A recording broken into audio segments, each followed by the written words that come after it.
Karen kicks library bookshelf over woke agenda in children's books. Before we get into the story, comment below where in the world you are watching from today, and if you like this story, don't forget to subscribe. The downtown public library was a bustling hub of activity as the children's reading hour was in full swing. Families had filled the cozy section near the picture books, where colorful displays and soft seating made it a welcoming place for both parents and kids. The library had always prided itself on being a space for learning and creativity, a place where young minds could be exposed to stories that sparked imagination and empathy.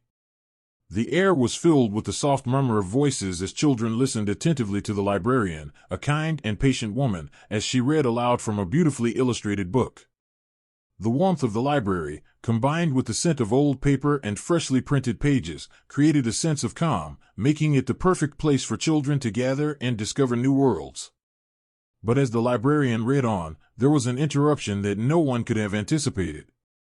Karen had been wandering the aisles of the library for some time, clearly out of place, her heels clicking loudly against the wooden floors as she moved with a sense of purpose. She wasn't here for story time or to check out a book for herself, she had come to make her point. Her eyes scanned the shelves as she passed, her gaze sharp and judgmental. She noticed the usual collection of children's classics, the books with vibrant covers and familiar characters. But as her eyes swept across a colorful display of new arrivals, she froze. There, in the midst of the display, was a children's book that caught her attention. The cover was innocent enough, with an array of bright colors and smiling characters, but the message within the pages was something Karen was not prepared to accept. The book, titled Love is Love, featured a story about two young characters, a girl and a boy, who had two fathers. The theme was simple: love is universal, and families can come in all shapes and sizes. The characters on the cover were happy, surrounded by vibrant images of their diverse and loving family. For most readers, it was just another positive, inclusive story meant to teach kids about acceptance and kindness. But for Karen, it was an affront to everything she believed in. Her lips tightened into a thin line as she reached out and snatched the book from the shelf, flipping through the pages with an exaggerated sense of outrage. She could feel her pulse quicken as her anger began to rise. This is what they're putting in children's books now? Karen muttered to herself, her voice loud enough for the people nearby to hear. She looked around to see if anyone was noticing, and when she saw a few parents glancing her way, she seized the moment to make her feelings known. "This is absolutely unacceptable," she said, her voice growing louder. "It's bad enough that they're forcing this agenda on our kids, but now they're brainwashing them with these ridiculous ideas." Her eyes narrowed as she stared at the book in her hands, as though the mere sight of it was enough to fill her with a white-hot fury. They can't even enjoy a simple story anymore. No, now they have to be taught about all this nonsense. What's next? Are we going to have books teaching kids about all sorts of absurd ideas just to satisfy a political agenda? She fumed, her face turning red with frustration. Her grip on the book tightened as she turned away from the shelf, her gaze sweeping across the entire children's section. Her eyes fell on the carefully arranged display of books, all containing stories that were meant to teach children about kindness, diversity, and the world around them. But Karen saw only one thing: propaganda. The librarian, a young woman with a warm smile, had been watching the scene unfold from the back of the room. She had seen Karen's approach and had noticed the way her body language had shifted when she picked up the book. It was clear that something was about to happen, but she had hoped that Karen would simply put the book down and move on. That hope was shattered when Karen, now fully consumed by her indignation, walked up to the nearest bookshelf with the children's books still clutched in her hand. Without warning, she raised her leg and kicked the shelf with a force that caused the entire structure to topple, sending books tumbling to the floor in a chaotic mess. The sound of crashing books echoed through the library, sending a shockwave of surprise through the room. Parents gasped, and the librarian's mouth fell open in disbelief as Karen stood there, breathing heavily, eyes wild with anger. "You're poisoning the next generation," Karen screamed, pointing at the scattered books as though they were weapons of mass destruction. "This is brainwashing. You can't just put this filth into children's hands and expect them to grow up thinking this is normal. You've lost your minds." The librarian rushed over, trying to maintain her calm in the face of Karen's outburst. "Ma'am, please, calm down. There's no need to cause a scene. This is a public space, and we ask that everyone treat it with respect," she said, her voice trembling slightly as she bent down to begin picking up the books that had fallen to the floor. But Karen was having none of it. She stepped forward, her face contorted with fury, her finger still pointing accusingly at the disorganized display. "I'll sue," she shouted, her voice ringing through the library. "I'll take this to the school board, to the mayor, whoever I need to talk to in order to stop this nonsense from being pushed onto children. This isn't just a book, it's an agenda. And I will not stand by while they push this on innocent little minds. This isn't the kind of world I want for my children, and I'll make sure that it doesn't get any worse." The librarian, who had been trying her best to keep the situation under control, stood up slowly, glancing over at the other parents who had begun to whisper among themselves, clearly uncomfortable with the escalating scene. "Ma'am, please," the librarian repeated, trying to maintain her professionalism. "This is a library. We offer a wide variety of books that cover many different topics, and this is simply one of them. We encourage a respectful environment where all ideas are welcomed." But Karen wasn't listening anymore. She was too far gone, too consumed by her sense of righteousness, to hear anything else. She grabbed the book, the one that had set her off, and waved it in the air. "This is what they're doing now," she shouted, her voice now high-pitched and frantic. "This is what you're teaching children. You think this is acceptable? You think it's okay to teach them that this is normal? You're corrupting their minds, and I won't let you get away with it." At that moment, a security guard appeared at the door, alerted by the noise and the disturbance. He had been working the front desk when he heard the commotion, and now, seeing Karen's raised voice and the toppled bookshelf, he quickly moved into action. "Ma'am, I'm going to have to ask you to calm down and leave the premises," he said firmly, his voice authoritative yet calm. "You cannot destroy property or harass others in this space. We need to maintain a respectful environment for everyone." Karen turned her glare toward the security guard, her face flushed with anger. "I'm not going anywhere," she spat. "I'm doing the right thing. You should be ashamed of yourselves for letting this happen in here. I'm going to make sure that this place never operates again if it's going to push this kind of filth on children."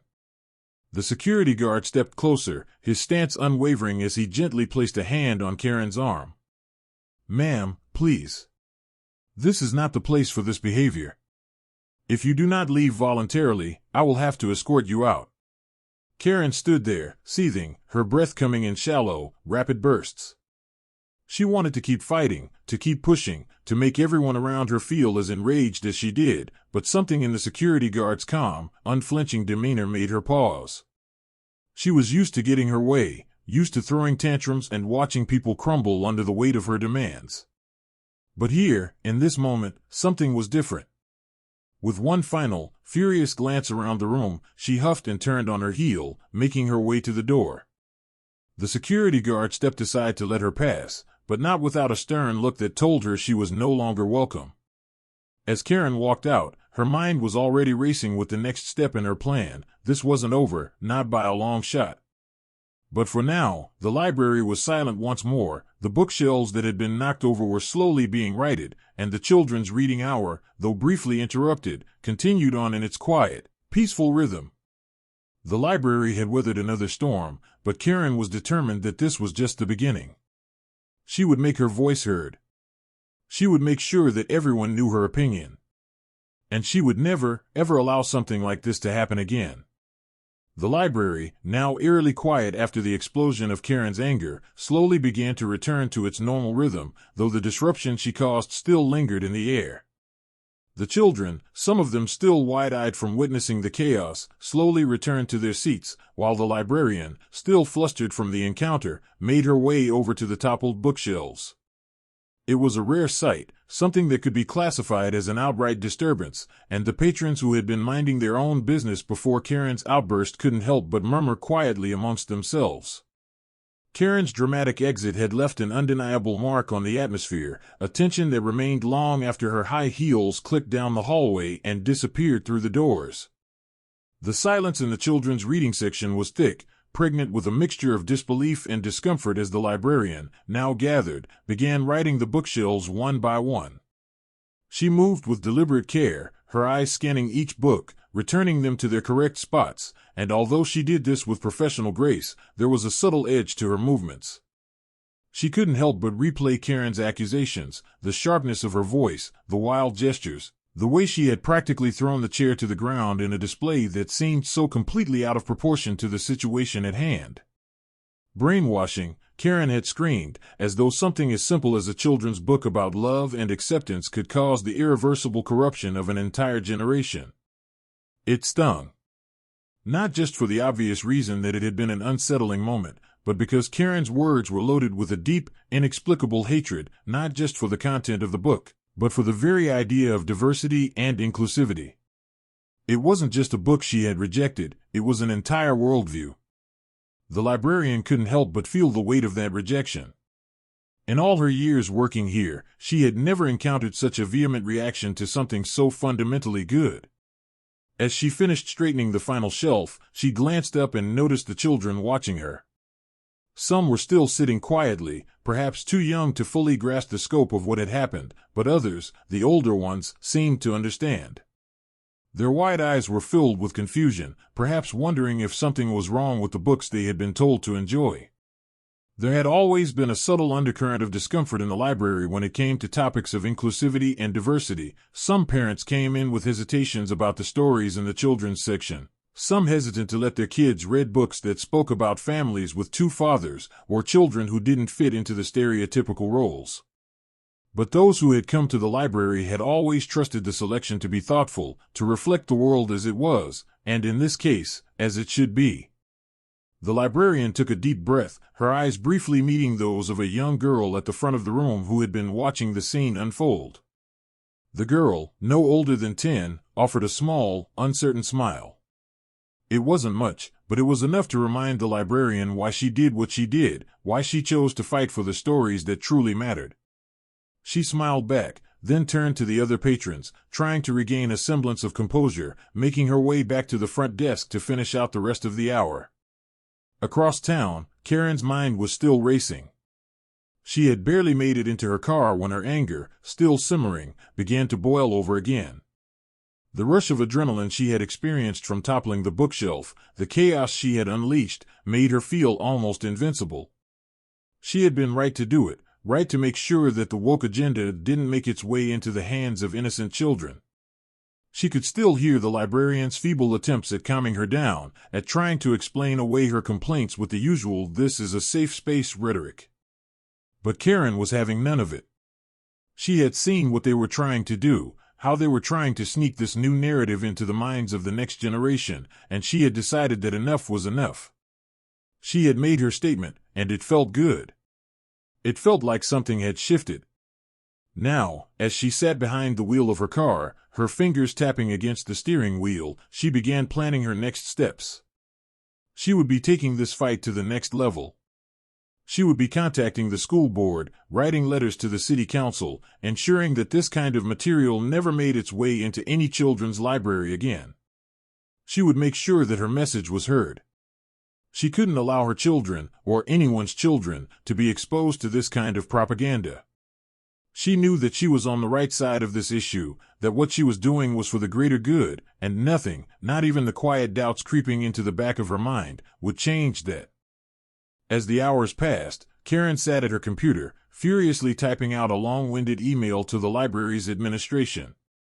She recounted the events in meticulous detail, embellishing them to emphasize the threat that she believed the book posed to the younger generation. She described how she had asked for the soup to be room temperature, just like she had asked for her child's books to not be filled with such filth. The email ended with a bold assertion: she would take legal action if the library didn't immediately rectify the situation and remove the offending books from the shelves. She hit send, feeling a brief surge of accomplishment. In her mind, she had done the right thing. She had made sure that the next generation wouldn't be exposed to the dangers of liberal indoctrination, and that, to her, was more than enough to justify her actions. The next morning, as the librarian arrived at the library and began her shift, she was greeted with a steady stream of emails and phone calls. The manager had already received several messages, some from concerned parents, some just offering support, but there was one email that stood out above the rest, Karen's. The manager, who had heard snippets of what had occurred the previous day, opened the message and read it carefully. His eyebrows furrowed as he scanned the vitriol in Karen's words. He couldn't believe the level of anger, the entitlement, the demand for censorship that dripped from every line. He had been prepared for complaints, but nothing had quite prepared him for this. He closed the email, took a deep breath, and sighed. This wasn't about a simple disagreement over a children's book anymore. This was about much bigger issues of control, of ideology, of fear. He knew that the library had to stand firm. They had always prided themselves on providing books that reflected a wide range of voices, that celebrated diversity and inclusion. The decision to stand by their selections was clear, but the responsibility of addressing the escalating tensions was daunting. He picked up the phone, preparing to speak with the library director. There was no other choice but to confront this head-on. He couldn't allow Karen's actions to go unchallenged. But as he dialed the number, he couldn't shake the feeling that Karen wasn't going to be satisfied with just one defeat. No, she was only getting started. This would be a battle, but one he knew the library couldn't afford to lose. Karen, meanwhile, was already planning her next move. She was no stranger to confrontation, and this wouldn't be the first time she would go up against an institution that she felt was trying to undermine her values. She wasn't done yet, and the fight had only just begun. But for now, the library had won this round. At least, for now. The manager, though initially taken aback by the intensity of Karen's email, knew that he had to act quickly. He understood that this was no longer just a minor complaint, it was a full-blown challenge to the library's mission, and the implications were not to be taken lightly. Over the years, the library had become a trusted community space, a place where diverse voices and stories could be heard and shared. It had always prided itself on offering a collection of books that represented a wide spectrum of experiences, cultures, and identities. He had seen how these stories, whether about LGBTQ+ families, people of color, or individuals with disabilities, had empowered so many children and families who had come through the doors.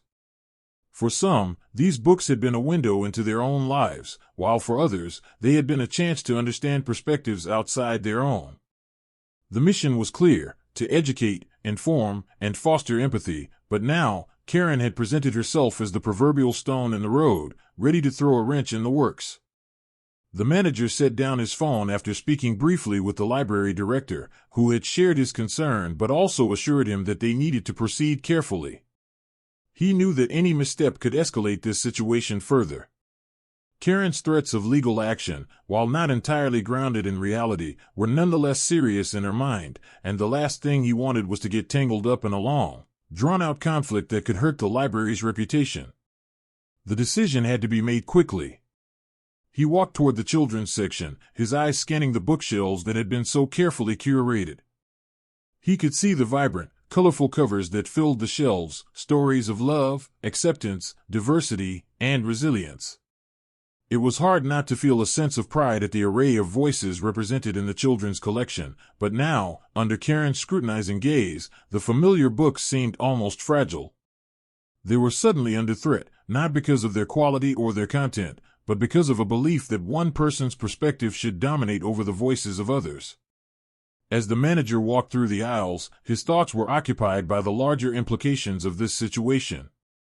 He had worked in libraries for over 20 years, and over that time, he had seen the delicate balance that libraries had to maintain between being places of learning, of challenge, and of sanctuary, while also being accessible and welcoming to everyone.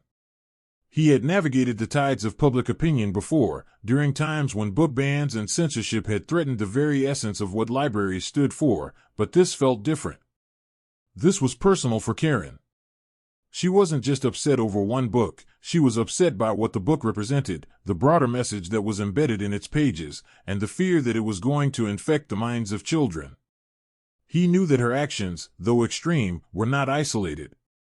There were others like her, parents who felt their values were being threatened by what they perceived as an agenda creeping into every corner of society, from the media to the classroom, and now, it seemed, to the library. Back at the library's front desk, the librarian sat in quiet contemplation. She had spent the better part of the morning cleaning up the aftermath of Karen's outburst. The bookshelves were in their rightful place now, and the chaos had subsided, but the emotional residue remained. She had been shaken by the incident, not just because of Karen's anger, but because of the power she had seen in that moment. It wasn't just about a single book, nor was it about one woman's misplaced rage. It was about an entire narrative, a story about how people who felt excluded or marginalized had their lives and identities erased or vilified. She could feel the weight of it all, and in that moment, she wondered whether the damage Karen had done by toppling the bookshelf was truly about the books themselves or about the message that they conveyed. She had been on the receiving end of this kind of criticism before, from a few disgruntled parents who thought that the library was too liberal in its offerings. Still, Karen's behavior had been different, more personal, more forceful, and far more disruptive. It was as though she believed she had the right to decide what the children of this community could or could not be exposed to. As she sat at the desk, she replayed the events in her mind, asking herself whether there was something she could have done differently to avoid the outburst. She had tried to calm Karen down, tried to explain that the book was just one small part of the library's diverse offerings, but Karen hadn't been interested in hearing any of it. Karen's mind was made up. She had seen what she wanted to see, and no amount of explanation would change her opinion. The librarian couldn't help but wonder if Karen had come into the library with the sole intention of causing trouble. Had she been looking for an excuse to be outraged? She didn't know, but the longer she sat there, the more she realized that she couldn't let one person's opinion overshadow the larger purpose of what the library stood for. This was about more than one book. It was about creating a space where children could see themselves reflected in the stories they read and could learn to appreciate the differences that made people unique. Her thoughts were interrupted by the sound of the front door opening, and she looked up to see a familiar face. It was one of the parents who had been present during the reading hour, a regular visitor to the library with her young daughter in tow. The woman smiled warmly, though there was a hint of concern in her eyes as she approached the desk. "I just wanted to check in after, well, everything that happened yesterday," she said softly. "I didn't want you to think that all of us agree with that woman's behavior. Some people, they just don't understand what we're trying to do here." The librarian offered a tired smile in return, appreciating the kind gesture. "Thank you," she said, her voice quiet. "It's been a tough morning, but we're handling it. We've dealt with difficult situations before, and we'll deal with this one, too." The woman nodded, her face softening. "I know. I just wanted to say that I think the work you're doing is important. My daughter, she loves the books here. She loves the stories that show different kinds of families and friendships. We need more of that. We can't let people like that woman scare us away from offering these kinds of books to kids." Her words were exactly what the librarian needed to hear. They reminded her why she had chosen this career in the first place, why she had chosen to work at this library, surrounded by a collection of books that celebrated diversity, love, and acceptance. She nodded, grateful for the support, and they exchanged a few more words before the mother and daughter left, the little girl clutching her library card tightly in her hand, excited for their next visit. As the day wore on, the librarian's sense of unease began to fade. She had received several messages of support from parents who had seen the outburst and wanted to ensure that the library's mission would remain unchanged. She had expected backlash, but she had also expected strength in numbers. Others who would rise to challenge the idea that books with LGBTQ+ characters and inclusive themes were somehow dangerous or inappropriate for children. And though Karen's fury had shaken her, it also reaffirmed her belief that the library was on the right side of history. The library director had already sent an email to all staff reassuring them that they would continue to stand by their book selections and would not be bullied into removing materials that promoted inclusivity and understanding. It was a statement of solidarity, a reminder that they were all on the same team. By the time the library closed for the night, the librarian felt a quiet sense of resolution settling over her. She had done what she could to address the immediate fallout from the incident. She had helped the library stand firm, and she had seen firsthand how important it was to have spaces that welcomed all stories. Karen may have toppled a bookshelf, but she would never topple the library's mission. That, she thought, was a battle already won. The aftermath of Karen's outburst was far from over, and as the days passed, it became clear that her actions had stirred up more than just a temporary wave of discomfort. The initial silence that followed her departure from the library had given way to a buzz of conversation that refused to die down. The bistro had resumed its normal pace, the shelves had been tidied, and the children's section had slowly been returned to order, but the incident remained an undercurrent, lingering in the collective consciousness of everyone who had witnessed it. For Karen, the world had become a place where she was emboldened by the belief that her actions had been justified, and she hadn't hesitated to share her version of the events with anyone who would listen. She spent the following days calling news outlets, sending angry letters to local authorities, and posting about the incident on social media platforms, positioning herself as a crusader against what she saw as a dangerous agenda. Her words were loud, and her message was clear: she had taken a stand, and she wasn't backing down. What Karen hadn't anticipated, however, was the wave of pushback that followed. The same social media platforms where she had voiced her anger became the stage for a new conversation, one that echoed far beyond the confines of her narrow perspective. Support for the library began to pour in from all corners of the community. Parents, educators, and activists took to the internet to defend the library's decision to offer inclusive literature to children, and the messages of support began to drown out Karen's vocal protests. Stories were shared of children who had found solace and understanding in books that reflected their own experiences, of families who felt seen and validated by the diverse stories that filled the library's shelves. The hashtag Love is Love began trending in the local community, a testament to the powerful message of acceptance that had become the symbol of this quiet rebellion. Meanwhile, back at the library, the staff had begun to regroup. The manager, though still reeling from the shock of the incident, had received multiple emails from concerned citizens, some offering words of encouragement and others sharing their personal stories of how the library had impacted their lives. He had taken the time to respond to each one, offering heartfelt thanks for their support and reinforcing the library's commitment to inclusivity. The librarian, who had been the first to feel the brunt of Karen's fury, found herself overwhelmed by the outpouring of solidarity. In the days following the event, she had received several messages from parents whose children had been in the library during the incident, each one offering gratitude for the library's stance and expressing pride in the books that were offered to their kids. One mother, in particular, had written a message that resonated deeply with her: "Thank you for showing my daughter that love is love, that families come in all shapes and sizes, and that we are all worthy of being seen." The librarian had no idea that a simple moment in a children's reading hour would have such a profound impact, but the realization that she had helped plant seeds of understanding and acceptance in young minds gave her the strength to face whatever came next. In contrast, Karen's world had begun to shift in a different direction. The more she pushed, the more she was met with resistance. Her social media posts, which she had hoped would ignite a wave of support, were instead flooded with messages of disdain and disbelief. The reaction she had hoped to stir up, a fervent, like-minded following, was nowhere to be found. Instead, she found herself embroiled in a larger debate that she had not anticipated.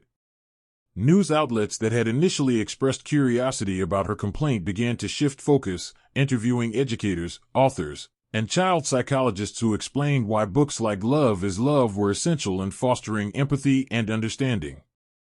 These voices, once drowned out by Karen's loud proclamations, now took center stage, and the narrative was slowly but surely shifting away from Karen's one-sided outrage to a more balanced conversation about the importance of inclusive education. Karen's frustration grew as she realized that her campaign was not having the effect she had imagined. The very things she had feared, the stories that validated diverse family structures, the books that celebrated LGBTQ+ identities, had become symbols of resistance to her narrow worldview. The more she fought, the more entrenched the opposition became. Parents and teachers were uniting to defend the right of children to see themselves reflected in the stories they read, and the library, far from being a place of dangerous propaganda, had become a beacon of progress for the community. Karen's accusations, once so loud and forceful, began to fade into the background, drowned out by the voices of those who understood that the fight for inclusivity wasn't about politics, it was about people, about love, and about creating a space where everyone could feel valued. The library, in the end, stood as a testament to the quiet strength of a community willing to defend its values. The manager continued to receive messages of support, and the library director had even scheduled a press conference to address the incident, reassuring the public that the library's mission would remain steadfast in the face of opposition. The staff, though weary, took comfort in the fact that they had acted with integrity and compassion. They had weathered the storm, and though the storm had been loud, it had not been enough to shake the foundation of what they stood for. For Karen, however, the situation had taken a different toll. She found herself isolated, her once confident assertions of righteousness now met with criticism and disbelief. Her legal threats had gone unanswered, and the support she had expected to rally around her had never materialized. She was left to stew in her anger, the world around her seeming to shift in a direction that she could not control. She had started this crusade with the belief that she was doing the right thing, that she was protecting her children and others from the danger of these books, but the more she fought, the more she realized that she was fighting a battle that had already been won. The messages of inclusion, acceptance, and love had gained the upper hand, and Karen found herself standing on the wrong side of history. As the weeks went by, Karen's involvement in the situation slowly fizzled out. The media had moved on, the community had rallied around the library, and the children who had once been witness to her outburst continued to explore the colorful pages of their favorite books without fear or hesitation. Karen, having failed to make a meaningful impact, withdrew from the public eye. She was left to reflect on the aftermath of her actions, perhaps even questioning whether it had all been worth it, or if the energy she had spent railing against the library had only served to alienate her from those around her. The library, in the end, had emerged unscathed, its commitment to inclusivity and understanding stronger than ever. And as the doors of the library opened every day to new visitors, the quiet hum of learning and growth filled the air once more, a reminder that love and acceptance were not just ideals to be defended, they were the foundation of a brighter, more compassionate future for all.